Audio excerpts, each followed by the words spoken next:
මම education director කෙනෙක් මම හොඳට රස්සාව කරගෙන හිටියා. මේ 25 අවුරුදු ජනවාරි වල මම පෙන්ෂන් ගියා. එතකොට මට දියවැඩියාව තිබ්බා අවුරුදු 20ක් විතර.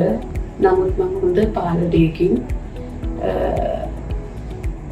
හිටියා. මට වෙන අසනීප මුකුත් තිබුණේ නැහැ. නමුත් විශ්‍රාමයත් එක්ක එක සැරේටම මගේ ක්‍රීඩින් වැඩි වෙලා මගේ වගුරු දෙකම අක්‍රිය වෙලා කියලා දැනගන්න ලැබුණා. ඊට පස්සේ මම ආවා අනුර ඒවා වීගන්ගේ ඉස්සරහට.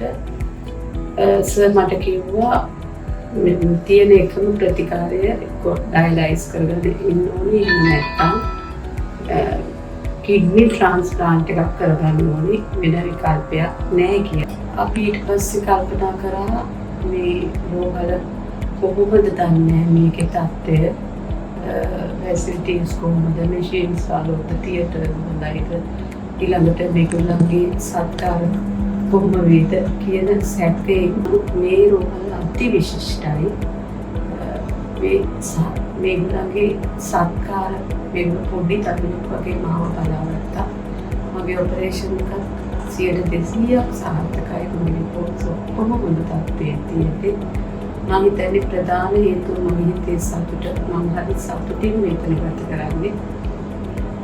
මගේ උපරිම ප්‍රශංසාව හිමි වෙනවා මේ රෝහලට, මේ කාර්ය මණ්ඩලයට, මේගොල්ලන්ගේ මේ කරුණාවන්තකමට, ගුණවන්තකමට, ඒ වගේම බොහොම සක්‍රීය විදියට ආදරෙන් මාව